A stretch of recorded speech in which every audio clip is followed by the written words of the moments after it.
But as I was saying, people, riches are very deceitful. You know, riches, a big abundance, will make you do dumb things. And I'm gonna give you a dumb example that everybody do all the time. Let's say you got a phone.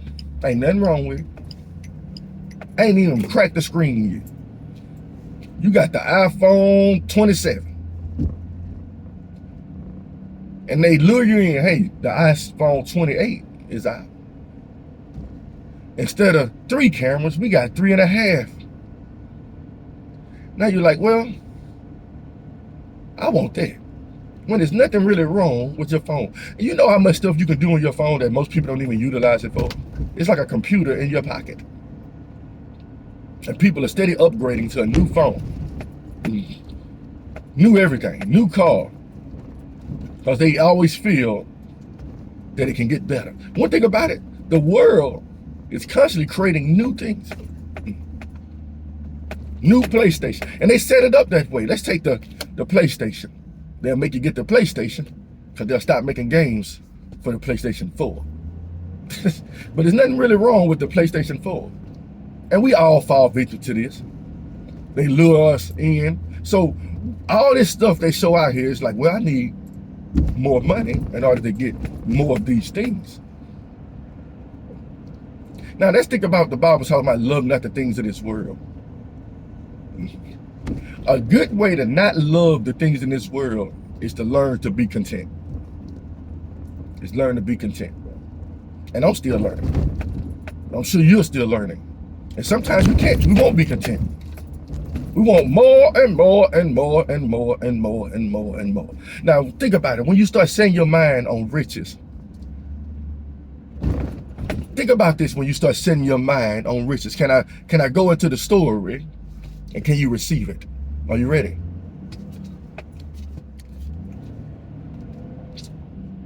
The devil offered Jesus what?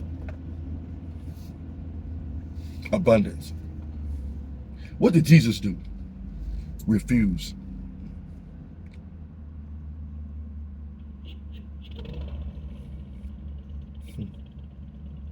What is the majority of prosperity preachers offer you? Abundance. Abundance. More and more. Giving your life to God will give you more and more and more. And if you read further, God said, I made the rich and the poor. All y'all the same to me. So if all y'all the same to me, all y'all should be the same to each other.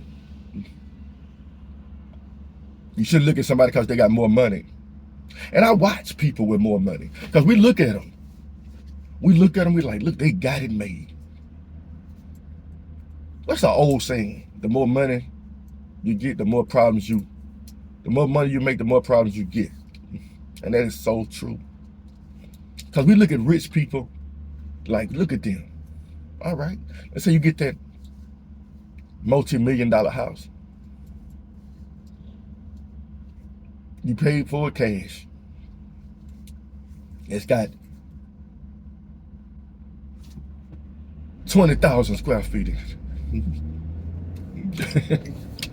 20,000 square feet. Look at, you can behold it with your eyes.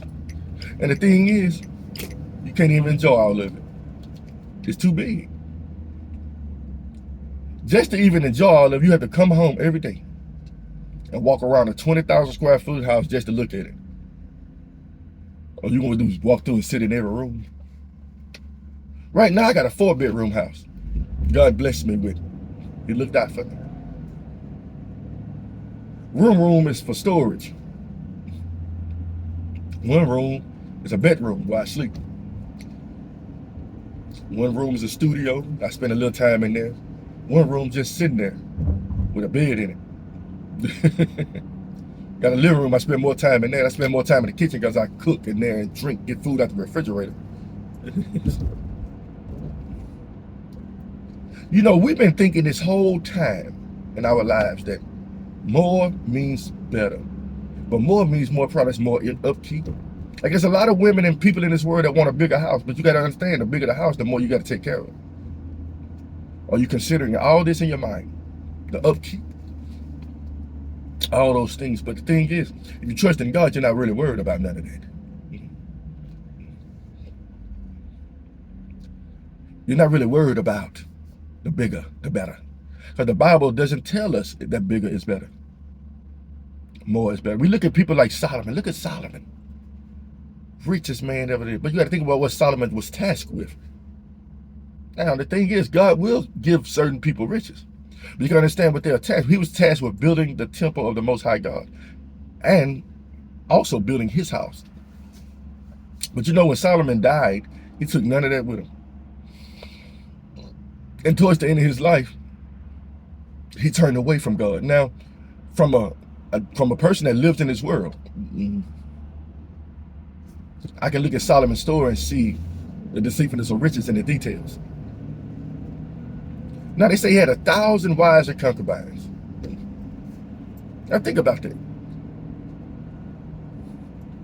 If he wasn't as rich as he was, he probably would have had 1,000 wives. Now, let's go even further. If he wasn't rich as he was, he probably wouldn't have had 1,000 wives. He probably would have just married whatever his eyes liked, the lust of the eyes. And you know, with 1,000 wives come with 1,000 mouths. Baby. Think about a man and a woman now. Even a man with one wife. Now, nothing against, I love women. I love my wife. But I know one thing about women. Majority are drawn more to riches than a man is. Majority. I'm just being real. Think about how many times you heard this out of a woman's mouth. I want the perfect husband. What's one of the characteristics of majority of perfect husbands for wives? Somebody that's got a lot of money. That's in the details. That's what a perfect husband is, part of the details of being a perfect husband. Somebody who can make sure they okay. Or how many times you heard this from a lot of women? What you won't do, another man will. Wow. They tell me straight up that you ain't content with what you have. Because you're looking for another man to do what I can't do. Or if you're looking for a woman to do what another. Do you understand what I'm getting at, people? We like to associate everything with abundance. And the Bible warns us of this. In so many ways, so many forms. I posted something yesterday on Facebook about the disciples never having great riches. And the time they did gather money and acts, they spread it out equally according to everybody's need. I wish churches did that. I wish these mega churches did that. Gathered the tithes into the storehouse and then distributed the tithes in regards to how much they have need. I bet they don't tell the story of Moses when he was building the tabernacle of the Lord. And the people were just giving and giving and giving. And Moses was so humble, and Aaron was so humble. He ran to Moses. Hey, y'all. Hey, man, they giving way more than we need. He said, tell them to stop. Whoa. I'm trying to think. The last time I watched a church or mega church leader, we got just enough. We got enough now. You can stop giving. You don't have to give no more. We good right now.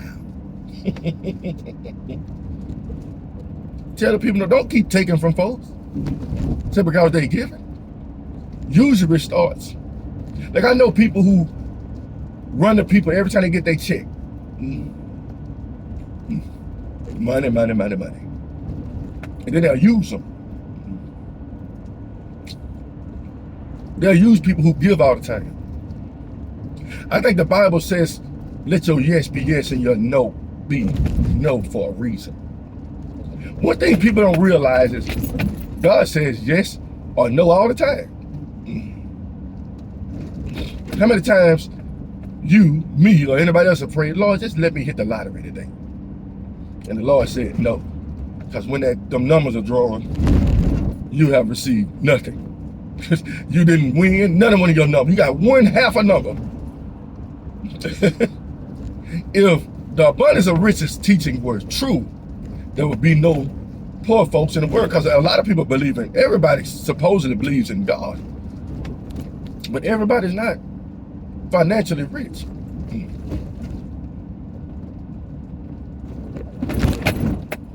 The Bible says a poor man's wisdom is despised.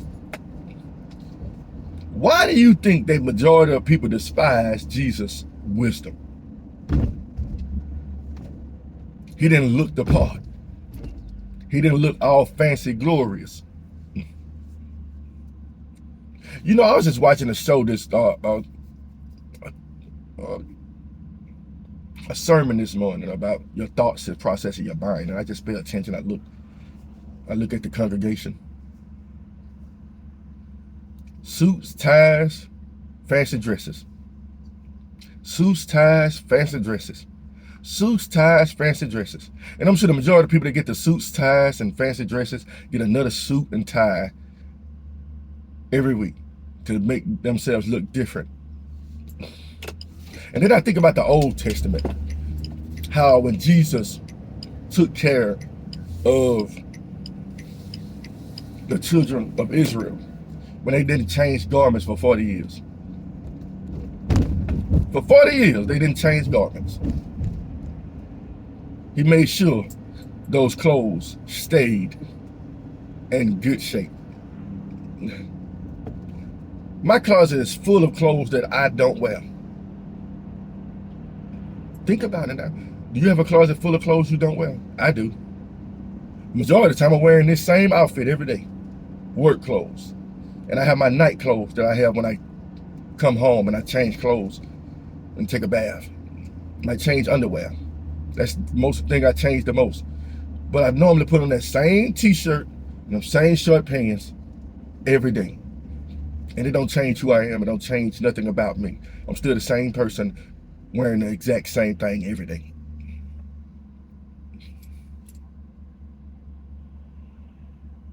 Now think about that, how selfish we are as human beings. We got people out there with no clothes. And we want more clothes. We got people out there with no car. And yet we want more cars. We got people out there with daily food, daily bread, and we want more food. You ever buy so much food that it start going bad in the refrigerator?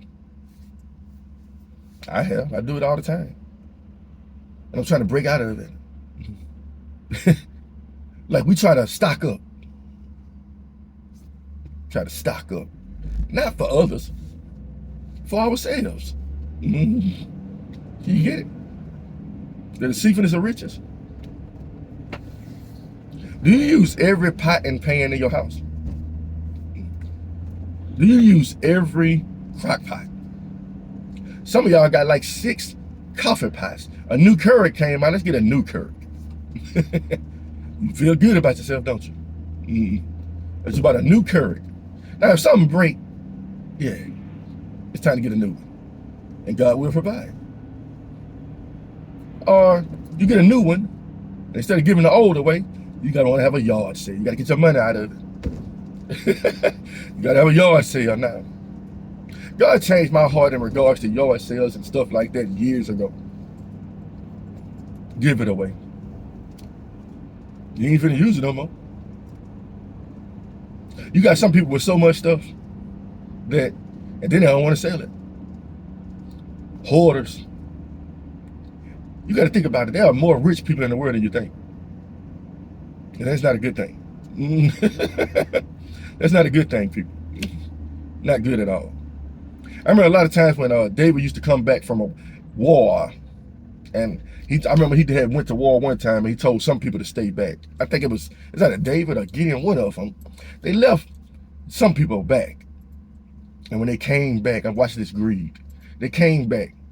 It was like, separate the funds, or separate what we gained from this war with everybody. And some of the people like, they didn't go. They didn't go.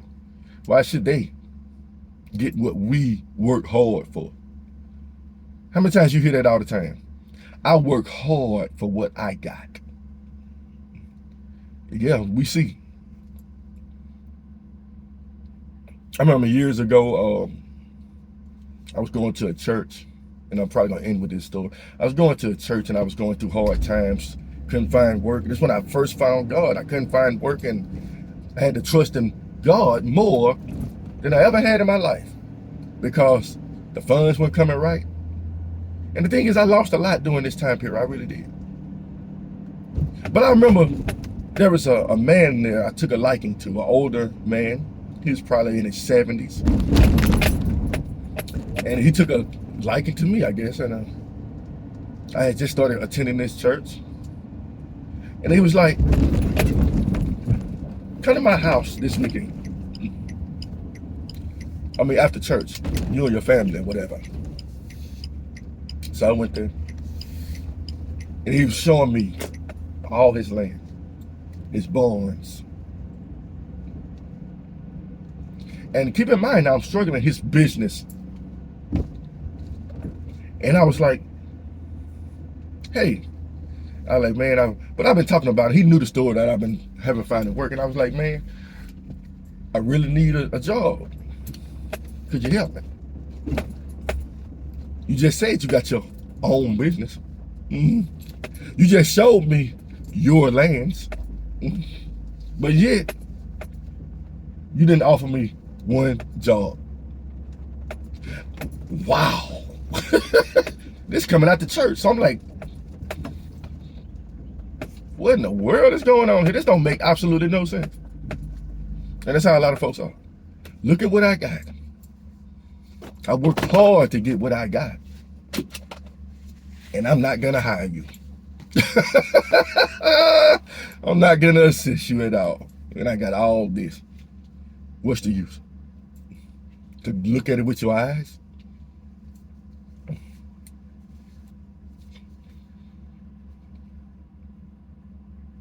He said to care for others more than yourself. Right. But just think about it. The majority of people that gain more riches is mainly for their eyes to look at it and behold it. Paintings all in the house that serve no purpose. Different decor serves no purpose. Different that. And I don't think God has a problem with you decorating your house or having your house look decent. Cleanliness is next to godliness. That's what they say.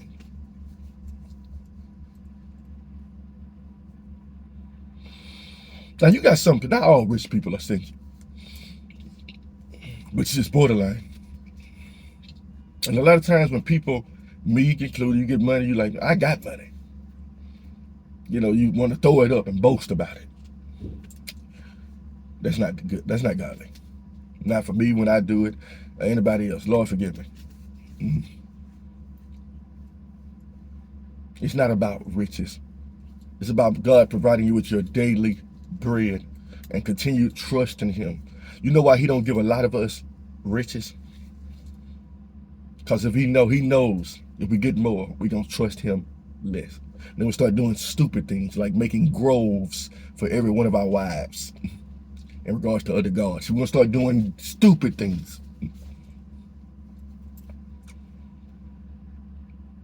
I know God has said it in my mind, like, take care of home. He does. Make sure your house has the majority of what you need. And even some pleasures, simple pleasures. So you don't have to go out and spend all your money. Because God gives you enough. If God wants to give you a pool table, guess what? Now you ain't got to go spend your money at the pool hall. God gives you a pool. Now you ain't got to go spend all your money at Waterville. Do you understand, people? He's increasing your territory, not just for you, but for you to be not chasing after money. Because the thing is, I see people all the time, they pray for a new house and they never there. They're always on vacation. This is a deceit. This is vanity. All is vanity. One thing I don't understand, if God gives you a house, enjoy it. And do his work too. And his work is not as hard as people make it out to be. And everybody has their work to do under the sun when you give your life over to God. But one thing you don't have to worry about is how rich you are. He said, by yet becoming poor and making others rich. I'm going to leave you with that thought. Be made poor, you're making others rich. You're going to be in a lower stature, but enriching others with knowledge, spiritual growth. You're going to be praying for people and see their prayers answered before yours, if there is even yours. You're going to see them get ahead, but you're going to still stay in the same type position, same house, same this, same that. Right? It's not about you. It's not about your bank account. It's not about, I got to prove how blessed I am. Because according to the Bible, poor people are blessed. Blessed are the meek. So how much money you got don't necessarily mean you're blessed. You might be stressed and don't even see it.